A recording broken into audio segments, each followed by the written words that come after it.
मित्रांनो, तर स्वागत आहे तुमचं आपलं परत एकदा एका नवीन व्हिडिओमध्ये. तर आजच्या व्हिडिओमध्ये आपण सॉल्व्ह करणार आहोत स्लोप आणि डिफ्लेक्शनचं न्यूमेरिकल. चला तर मग सुरुवात करूया. स्क्रीनवर जे न्यूमेरिकल दिसतंय, a simply supported beam of span 8 metre is subjected to points load of 60 kilo newton, 80 kilo newton आणि 50 किलो न्यूटन. मग 8 किलो न्यूटनची म्हणजे 8 मीटरची एक लाईन मारली, तिच्यावर सिम्पली सपोर्टेड बीम काढला आणि तिच्यावर 3 पॉईंट लोड दाखवले, 60, 80 आणि 50. अजून काय सांगितले, ॲट 2 मीटर, 4 मीटर आणि 6 मीटर फ्रॉम लेफ्ट सपोर्ट. हा त्याचा लेफ्ट सपोर्ट आहे. मग त्या लेफ्ट सपोर्ट पासून 2 मीटर, 6 मीटर आणि 8 मीटर त्यांचे डायमेन्शन दिली. ते लोड त्या डायमेन्शन काढले. त्याच्यानंतर टेक EI फ्लेक्झरल रिजिडिटी दिली आपल्याला 2.668 into 10⁹ kilo newton per meter square. आता सपोर्ट रिएक्शन कशी काढायची, summation MA is equal to 0 असं लिहून घ्यायचं. त्याच्यानंतर पहिला लोड किती आपला, हा RA आणि इथं आहे RB. हे दोन्ही अपवर्ड आहे आणि तिने डाऊनवर्ड आहे. मग इथं डाऊनवर्ड जो आहे तो प्लस आणि जो अपवर्ड आहे तो मायनस. मग पहिला लोड काय RA, तो काय आपला 0. मग 0 ने लिहायचा. मग डायरेक्ट 60 आहे. मग 60 घ्यायचा. 60 RA पासून सुरुवात केली, 60 आहे. पहिला लोड घेतला, 60 मल्टिप्लाय. आता त्याचं डायमेन्शन किती, 2. RA पासून सुरुवात केली, मग RAचं अंतर किती तिथून 2. आता प्लस तर 2 झालं. त्याच्यानंतर 80चा डिस्टन्स RA पासून 4, तर 80 मल्टिप्लाय बाय 4 प्लस 50चा डिस्टन्स RA पासून 6 मल्टिप्लाय बाय 6. आता RB कोणता आहे, अपवर्ड डायरेक्शन. मग अपवर्ड कोणता आहे, मायनस. मग मायनस RB मल्टिप्लाय बाय RBचा डिस्टन्स RA पासून 8 मीटर, मग multiply by 8 is equal to 0. मग हे इक्वेशन जसं कॅल्सिट टाकलं आपल्याला RB ची व्हॅल्यू भेटली. RB is equal to 92.5 kilo newton. RA plus RB is equal to, आता हे जे तिन्ही पण लोड आहे 190 190 किलो न्यूटन, याला इक्वेशन 1 म्हणायचं. त्याच्यानंतर RB is equal to put RB is equal to 92.5 in equation 1. मग आपल्याला काय भेटेल, RA प्लस RB ची व्हॅल्यू 92.5 इज इक्वल टू 190. मग RA is equal to 190 minus 92.5 is equal to, मग आपल्याला RA ची व्हॅल्यू भेटली 97.5. हे झालं आपलं आन्सर दुसरं. त्याच्यानंतर moment equation about x axis. आता अशी डायग्राम ड्रॉ करून घ्यायची. त्या डायग्राम मध्ये एक्स लाईन दाखवायची. एक्स लाईन आहे. एक्स लाईन पाशी आपल्याला मोमेंट इक्वेशन लिहायचे. आता तर ते कसं, तर EI d2y upon dx is equal to पहिला लोड किती आपला RA किती आहे, RA 97.5 आणि दुसरा 92.5. हे झाले. मग पहिला लोड घ्यायचा आपला 97.5 multiply by x dash dash dash. दुसरा लोड किती आपला, आता तो डाऊनवर्ड आहे, मग मायनस 60 एक्स मायनस. आता त्याचा डिस्टन्स हा 0 आहे म्हणून 0 घेतला, एक्स डायरेक्ट 0. आणि 60चं आपलं डायमेन्शन किती आहे, 2 मीटर. मग X minus 2 dash dash dash minus 80चा डिस्टन्स RA पासून किती आहे, 4. मग एक्स मायनस 4. त्याच्यानंतर मायनस 50, त्याचा डिस्टन्स RA पासून किती आहे, 6. मग एक्स मायनस 6. हे झालं आपलं मोमेंट इक्वेशन. आता हे सॉल्व्ह करायचं. आता याला इंटिग्रेट केलं आपण.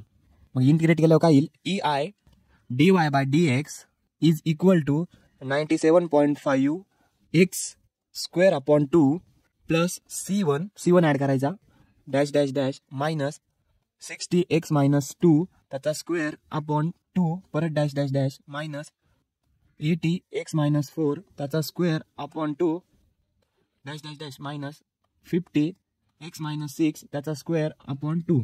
हे झालं. आता त्याला अजून एकदा इंटिग्रेट करायचं. मग EIY is equal to 97.5 x cube upon 2चा काय होईल आता 6 प्लस C1x प्लस C2 झालं. हे ॲड करायचं. त्याच्यानंतर मायनस 60 एक्स मायनस 2 त्याचा cube upon 6 minus 80 x minus 4 त्याचा cube upon 6 dash dash dash minus 50 x minus 6 bracket cube upon 6 झालं. आता याच्यामध्ये हे आहेत आपलं इक्वेशन 3. आता हे आहे put x is equal to 0 and y is equal to 0 in equation 3. मग आपल्याला काय भेटेल, C1 C2 is equal to 0. हे भेटलं आपल्याला, असं फिक्स लिहून टाकायचं, काही जोक नाही लावायचं. त्याच्यानंतर put x is equal to total length. आता टोटल लेंथ किती, 8. मग टोटल लेंथ काय, x is equal to 8 put x is equal to 8 in equation 3. आता ते लिहून घेऊ आपण. इज इक्वल टू 97.5 एक्सची व्हॅल्यू 8 त्याचा cube upon 6 plus C1 multiply by 8. आता C2 ची value 0 dash dash dash minus 60 एक्सची व्हॅल्यू 8 मायनस 2 त्याचा क्यूब अपॉन 6 मायनस 80 8 मायनस 4 त्याचा क्यूब अपॉन 6 मायनस 50 8 मायनस 6 त्याचा क्यूब अपॉन 6 झाला. आता याला सॉल्व्ह करून घ्यायचं. आता यांना परत सॉल्व्ह करून घेतलं, सिम्प्लिफाय केलं, आपल्याला C1 ची व्हॅल्यू भेटेल. C1 is equal to -655. मग आता नेक्स्ट आहे, C1 ची व्हॅल्यू भेटली. आता आपल्याला काढायचं आहे जनरल इक्वेशन फॉर स्लोप. आता स्लोपसाठी आपल्याला इक्वेशन आहे C1 ची व्हॅल्यू जी आहे ना, C1 ची व्हॅल्यू भेटली ती इक्वेशन 3 मध्ये. C1 is equal to -655 in equation 3. आता ती इक्वेशन लिहून घेऊ आपण. भेटलं. आता इथं C1 एक्स आणि C2 हे कॅन्सल झाले आणि हे असं भेटलं आपल्याला जनरल स्लोप इक्वेशन. आता याच्यात put x is equal to 0. मग आता जर याच्यात 0 पुट केला तर इथं मल्टिप्लायला 0 जाईल, हे 0 होईल, हे 0 होईल, हे पण 0 होईल, परत हे पण 0 होऊन जाईल, यांनी मल्टिप्लाय केलं हे पण 0 होऊन जाईल. मग EI multiply by y is equal to -655 एवढंच राहील फक्त. मग -655 EI ची व्हॅल्यू आहे आपल्याकडं. याला काय मल्टिप्लाय इकडे आल्यावर काय होईल, डिवाइड जाईल. मग EI ची value EI is equal to मग -655 डिवाइड बाय EI ची व्हॅल्यू किती आपली 2.668 इंटू 10⁹9. मग Y ची व्हॅल्यू भेटेल आपल्याला. Y is equal to -2.492 into 10⁻⁻7. हे झालं आपलं स्लोप ॲट एंड्स A. आता आपल्याला डिफ्लेक्शन काढायचं आहे. मग general equation for deflection EI multiply by y is equal to 97.5 x cube upon 6 plus C1 x minus 60 x minus 2 चा cube upon 6 minus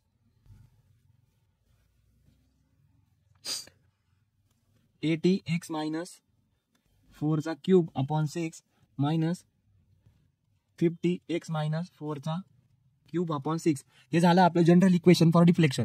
so put x is equal to 2. आता पहिला जो load आहे, आता हा पहिला जो लोड आहे 60, तो किती आहे 2 मीटर डिस्टन्स आहे A पासून. मग पहिला घ्यायचा 2 मीटर. मग एक्स इज इक्वल टू 2.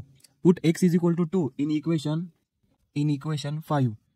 मग EI dot y is equal to 97.5 2 cube upon 6 plus C1 x C1 multiply by 2 minus 60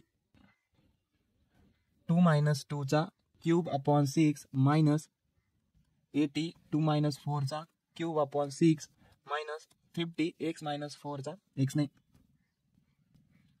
2 minus 4 चा क्यूब अपॉन 6 झालं. आता EI dot y is equal to, आता 2 मायनस 2 हे काय होईल 0 होईल. मग हे पण 0 करायचं, याच्या पुढच्या टर्म पण सगळ्या 0 करायच्या. मग आता राहिलेला व्हॅल्यू लिहून घेऊ 95.5 2 चा क्यूब अपॉन 6 प्लस C1 ची व्हॅल्यू ऍड करू मायनस आणि त्याला मल्टिप्लायला 2 म्हणजे बाकी सगळं 0 झालं. मग EI dot y is equal to, ही टर्म सॉल्व्ह केली त्याचा आन्सर येईल 130 प्लस मायनस मायनस आणि हे सॉल्व्ह केलं 1332 आणि बाकी सगळं 0. आता EI ची व्हॅल्यू किती आपली 2.10⁹9 multiply y is equal to, ही टर्म सॉल्व्ह केली एवढी, तिचा आन्सर येईल -1180. मग y is equal to -1180 divide by 2.668 into 10⁻⁹9. मग y is equal to point C आपला, पॉईंट C म्हणजे YC is equal to answer येईल आपलं -4.427 इंटू 10⁻⁻7. हे झालं डिफ्लेक्शन ॲट पॉईंट C म्हणजे 60 किलोन्यूटनचं deflection. X is equal to, त्याची व्हॅल्यू किती आहे, त्याचं डायमेन्शन किती 80चं 4 मीटर. मग 4x is equal to 4 in equation 5 ज्याला आपण डिफ्लेक्शन इक्वेशन म्हणतो. मग त्याच्यात आपण ही व्हॅल्यू ऍड केली मग काय येईल, मग आता हे 0 झालं, 4 मायनस 4 पण 0 झालं, मग 4 मायनस त्याच्यानंतरचं पण 0.